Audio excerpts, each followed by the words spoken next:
Welcome back to the podcast. I am so thrilled this week to invite a special guest. Her name is Miss Kate Doster, and she runs a business called Kate Doster, where she helps busy online entrepreneurs with email. So she does that through courses and some high-end coaching. She is full of gold nuggets that she is willing to come on here and share with us today. I'm so excited. Kate, welcome to the podcast.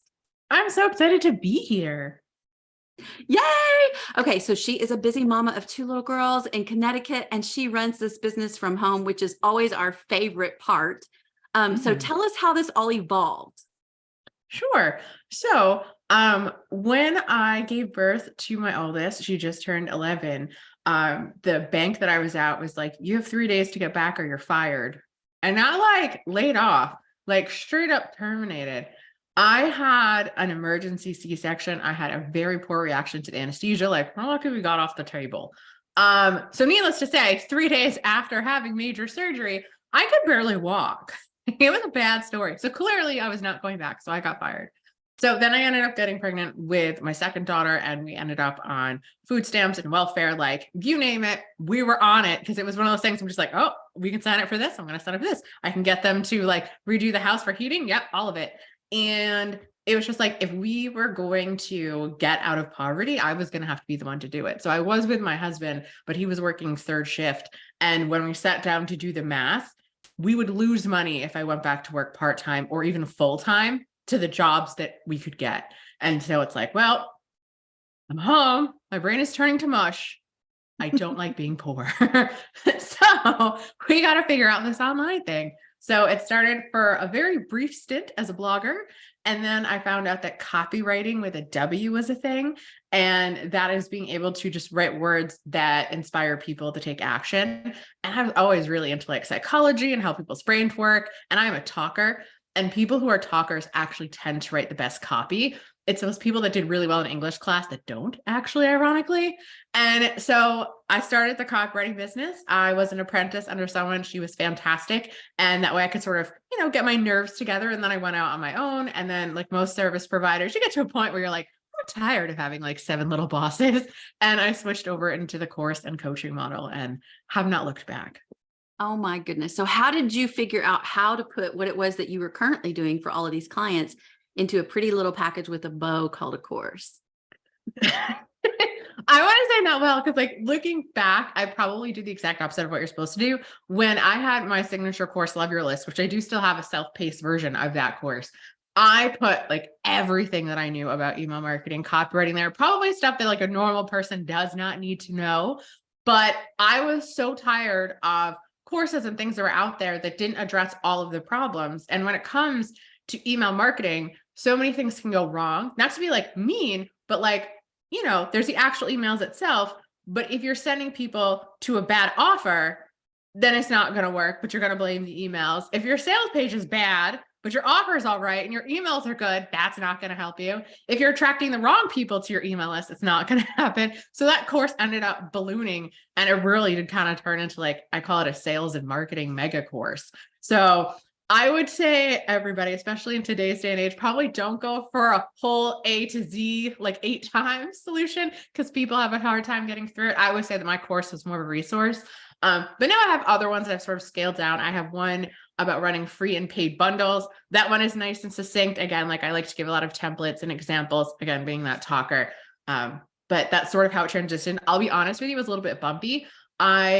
Because I'd always had such a high conversion rate, I'm like, oh, even though my audience is tiny, it'll be fine when I switch from getting paid ridiculous amount of money to write copy to courses, because I'll just like convert like all of these people. In retrospect, I probably should have kept some, even if I did like secret clients for a little bit while longer, while I was actually actively growing my audience to be able to support sort of that price differential. Because yes, I did have really high conversion rates, but I didn't have enough people looking at the page. And how did you fix that? I, again, being that talker, decided to go more of the collaboration route. So you can 1000% go like the ads route or SEO or any of that sort of stuff. I like to talk. I like to be with people. So I pitched myself to be on a whole bunch of summits, to be on a whole bunch of podcasts.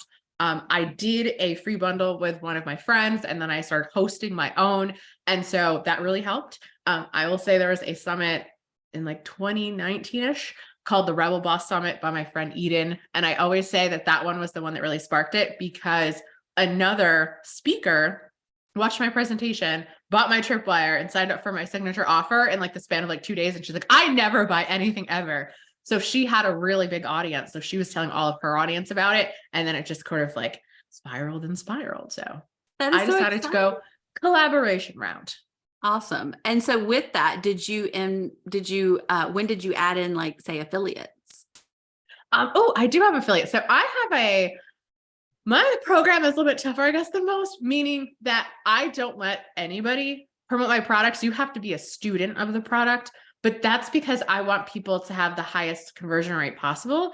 And like my people, I generalize a lot, is like nice people, like, right. And so they feel very disingenuous being like, yeah, buy collaboration cash in, when they themselves don't even own it.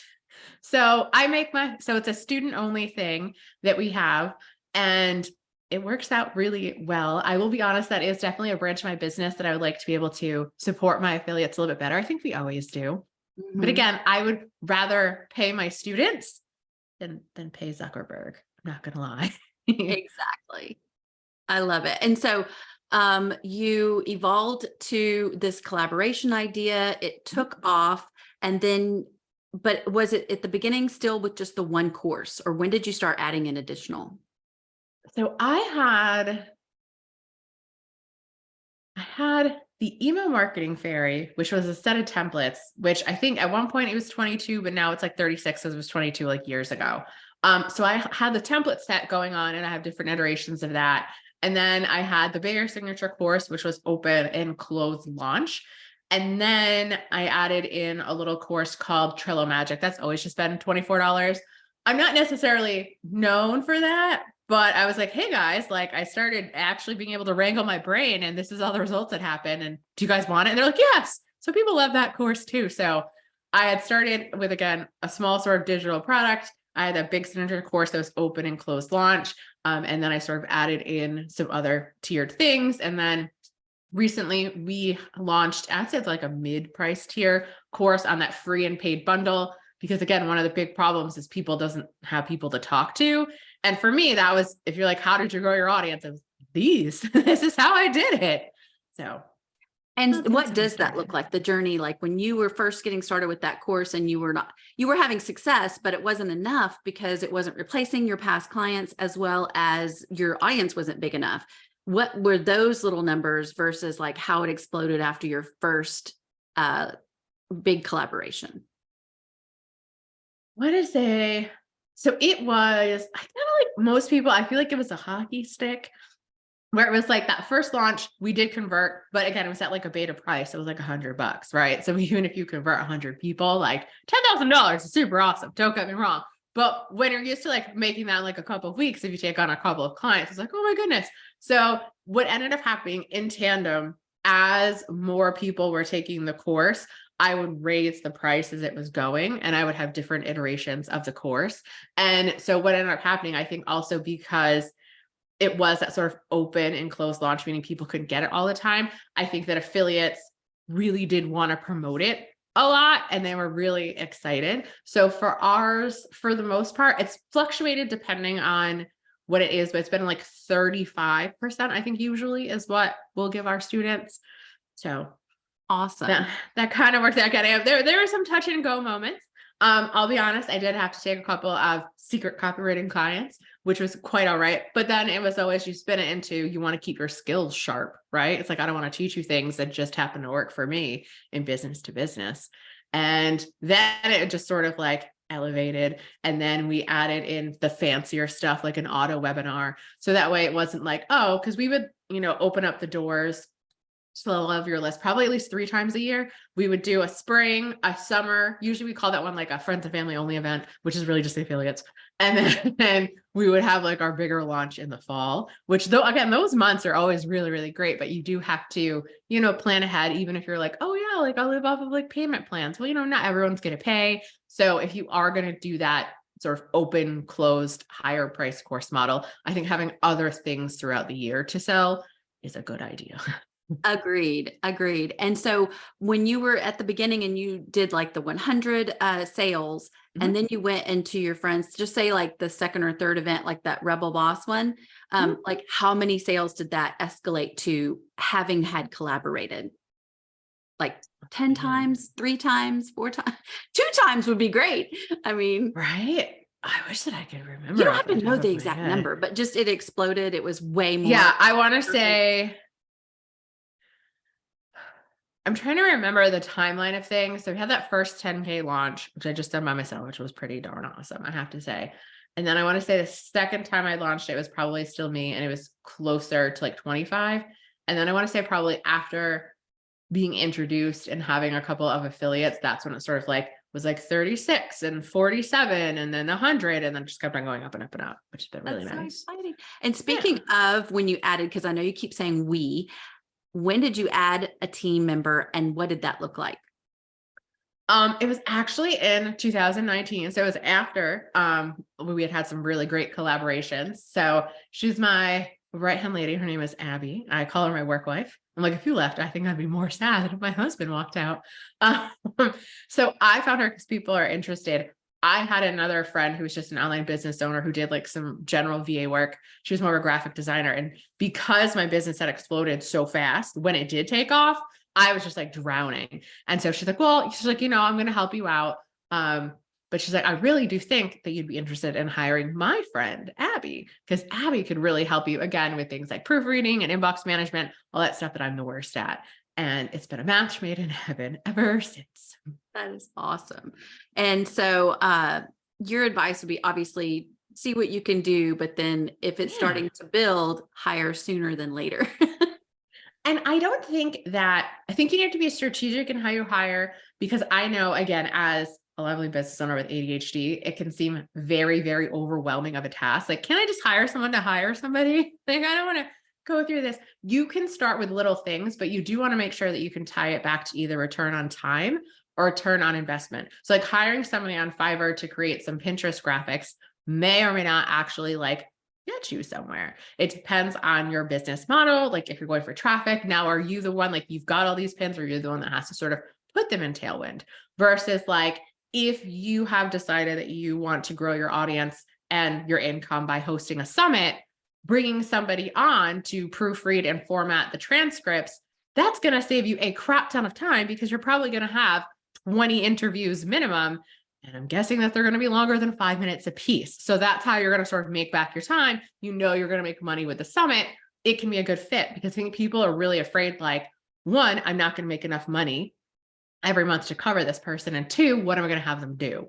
And it was really funny because it was the same thing with Abby. I'm like, I don't know what we're going to do. Can we just go like hours? And I think honestly, within the first 3 weeks, it was just like, just kept on piling stuff, and she would just keep taking it. And then she had to pry the inbox out of my hand, because I was like, oh no, that's the way I connect with my audience. And she's like, just let me try. And then it was like breath of fresh air.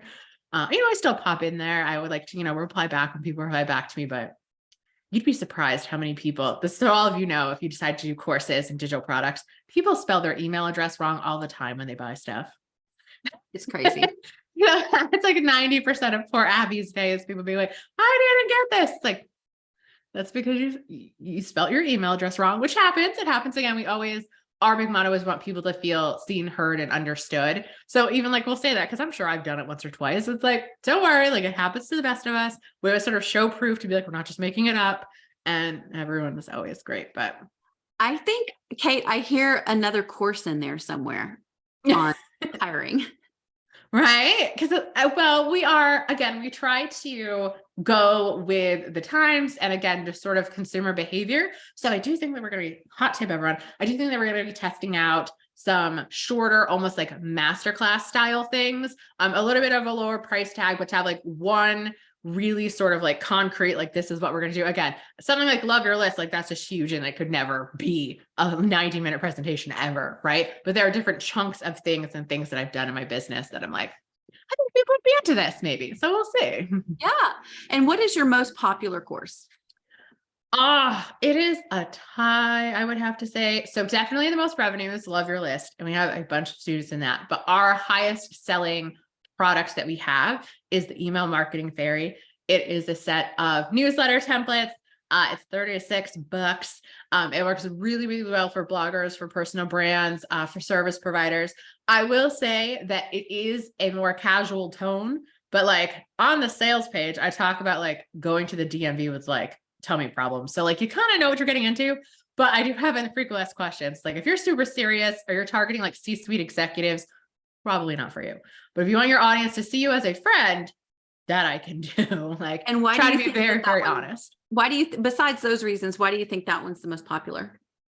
I think that it is one, it's a tremendous value, not to like toot my own horn, but honestly, we could probably end up selling just the newsletters for the $36 because there's, I think, like 25 of them in there. But we have newsletter templates. We have a whole welcome series. We have a sales funnel.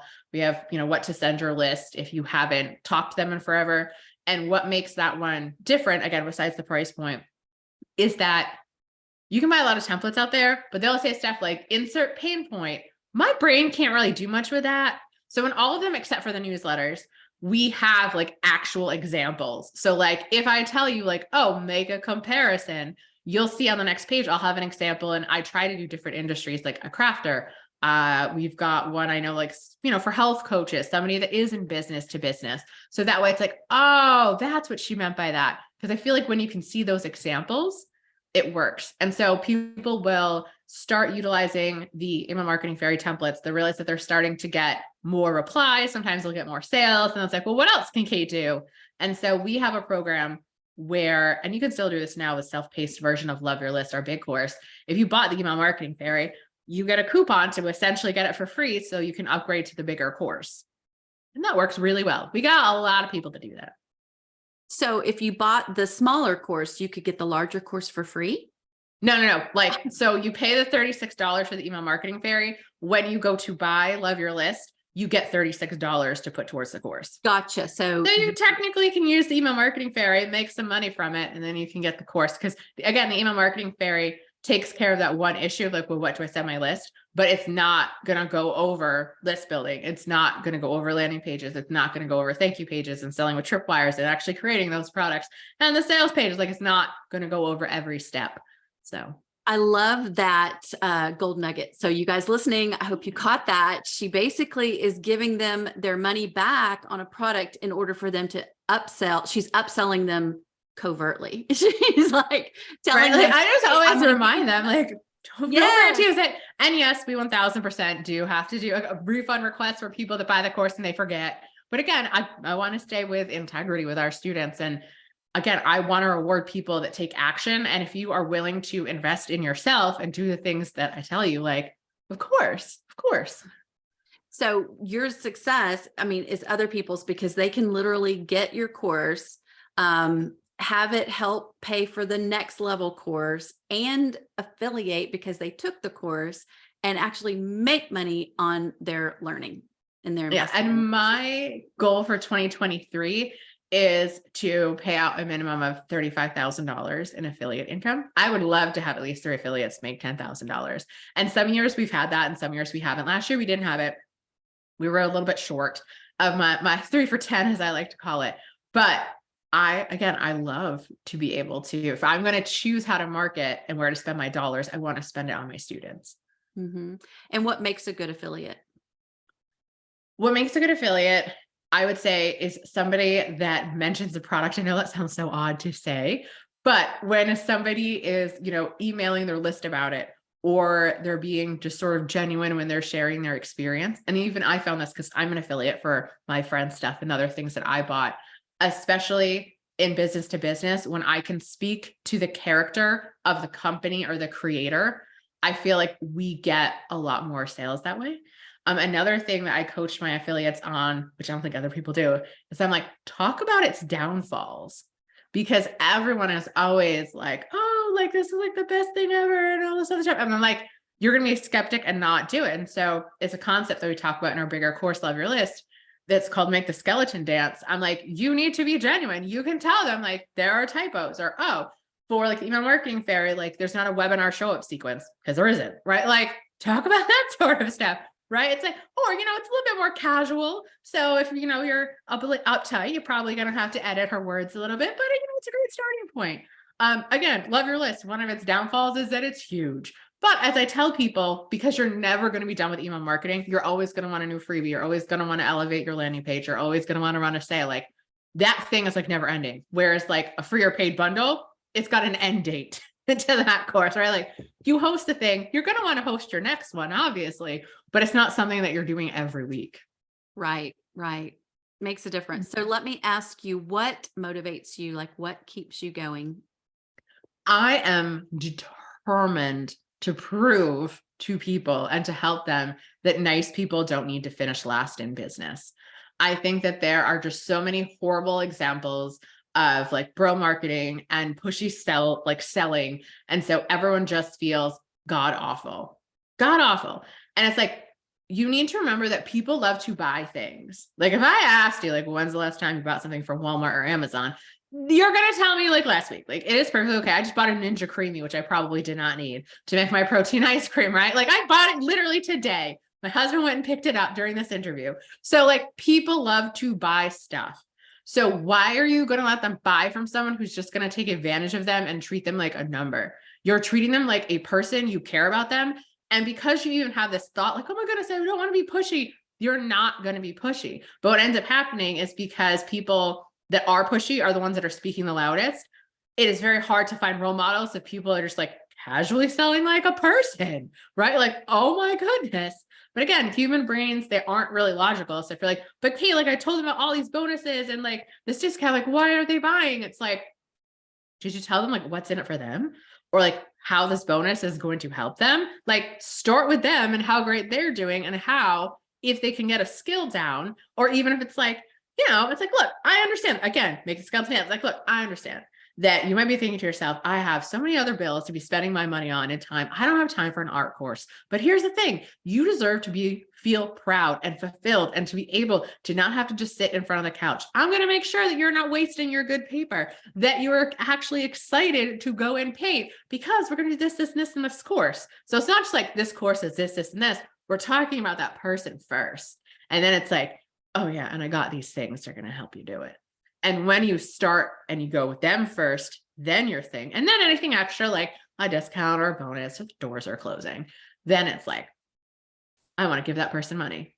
And then that's when people just buy from you. Cause that's what I hear a lot. Why don't people just buy from me? I don't want to sell. It's like, people don't necessarily pay attention. Like when's the last time you told them you had something for sale? You casually mention it. Oh, Yep. oh, Features, benefits versus features. Yeah. Just exactly. And I think that a lot of people belittle, especially being in like, oh, but like I teach, I don't teach business to business. I teach frugal living. Or one of our successful students, she has something called the Chicken Academy. And so she teaches you how to backyard chicken. She has fantastic launches. Like one of our students, again, sold a course on plants, what was it? I think it was $36,000. It was like something ridiculous on a course on plants. Okay. So I don't want you thinking that just because I, do principles or I am teaching people watercoloring or any of those sorts of things that you're not going to be successful. You can 1000% be successful in those areas. Because think about it.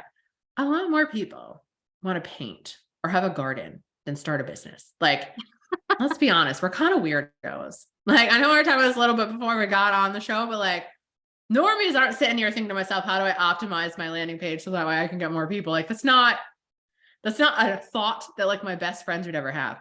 And they have no desire to be an entrepreneur because they just can't handle the up and down roller coaster that it can be sometimes. Meanwhile, I'm like, I could never.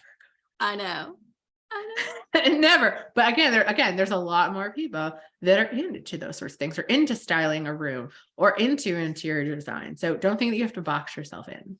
I think that's a fabulous, fabulous insight. So way to reframe what you're selling. Quote. And there's a lot of people that honestly are going to feel guilty that you're giving out so much good free stuff and they can't repay you. So I love it. Well, Kate, what advice would you give yourself back at the very beginning? Like if you were just getting started or when you were just getting started, you know what kind of trials and things you were hitting your head against the wall about. What would you tell yourself then based on what you know now?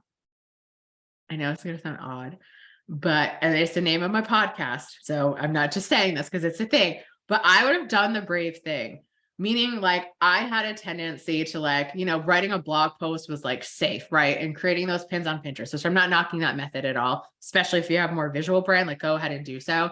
But again, since that wasn't really my strength, I think to myself, if I had just had like 5 solid blog posts, I could have still done that pinning on the side. But if I was brave enough to pitch all those podcasts, to do all of those things faster, maybe even spend a little bit of money on ads, because I started the business in 2017. So ads were dirt cheap back then. So I just think being more brave would have been it. It's like, just get yourself out there more. It's like your only job is to get yourself out there more. Yes. Don't be afraid of rejection. Exactly. Take action. Take action. Where can we find you online? Sure. So since you're already listening to this, after you go ahead and leave a rating and review of the show, because you should, or on Spotify, you can just hit your stars. So after you're done hitting your stars, you can either search Kate Doster or Do the Brave Thing, because it's Do the Brave Thing online business podcast. So definitely go ahead and listen to that. We have weekly-ish episodes. Sometimes I miss a week if I'm sick, but we have weekly-ish episodes where, again, we talk about email marketing, we talk about mindset, we talk about really stepping into being a leadership role. Because what I found from teaching email for so long, I can tell you till I'm blue in the face, use contractions. So you sound like a person, like this is versus this, right? Like it's just the way that it is. But if you're not brave enough to hit send, it's not going to work. Right? If you're not brave enough to launch more than once, it's not going to work. So that's why we also talk about, I call it energetics, because people like that term better. I know I do. And you can also, if you're like, Kate, I do need some help with my newsletter. How can you help me out there? If you go to katedoster.com/newsletters with an S, then you can get my 2 years worth of email ideas. So I've actually mapped it out like week by week. I give you essentially like a subject line or an idea as a starting point, so that way you can use it. I have some students that go through it week by week. I have some people like to switch up the weeks, like, oh, I'm going to switch up like how April's is. I like week 2 for week 1. I have some students that just go all over the board. And if you're like, but Kate, like I'm listening to this and it's like December, don't worry, because January through November come back again, so you're fine. But I think it's really nice not having to worry about what to email your list until 2025. Like that's pretty darn exciting. I love that. I love that. And You it's guys go completely check free. Kate out. She is a phenomenal. We didn't get time to go into all about the email, but maybe we'll do a part 2 sometime soon. Kate, thank you so much for joining me. You have been such a breath of fresh air. I'm so excited to put all of these ideas into place, especially the collaboration and course creation. Yay. And so until next time, you guys, stay creative. Bye. Bye.